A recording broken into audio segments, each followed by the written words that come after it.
Ancora bombe d'acqua nella Marca e di nuovo anche a Refrontolo, là dove la sera del 2 agosto 500.000 metri cubi di pioggia e fango avevano spezzato 4 vite, oltre a spazzare via il tendone della sagra. Così, a distanza di 10 giorni dalla tragedia, è ritornata la paura al molinetto della Croda. Ecco come si presentava nel pomeriggio la celebre cascata, un richiamo per i turisti, ora purtroppo diventato una minaccia della natura.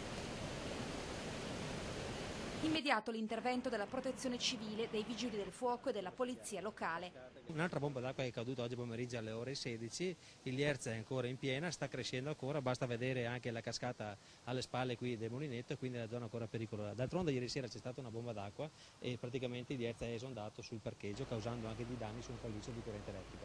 A preoccupare anche questa volta è il livello del Lierza, tornato a ingrossarsi con le sue acque limacciose in un'area ormai prostrata dal lutto e dall'inquietudine. È emergenza, difficile mettere la parola fine, perché sia stanotte, ieri sera e anche oggi pomeriggio abbiamo avuto due condizioni di criticità meteo e quindi ci stanno mettendo a due a prova. Per questo il Comune chiede alla Procura di poter effettuare dei lavori di bonifica all'interno dell'area sottoposta a sequestro. L'allerta meteo del resto in Veneto è destinata a continuare fino alle 16 di giovedì. Pure nel Trevigiano si annunciano così un'altra notte e un'altra mezza giornata di preoccupazione, dopo che già a nottetempo per 8 ore 58 pompieri erano stati impegnati in 41 interventi in mezza provincia e dopo che i volontari erano stati mobilitati nel salvataggio di 50 scout veronesi bloccati nelle tende allagate in un boschetto a Paderno del Grappa.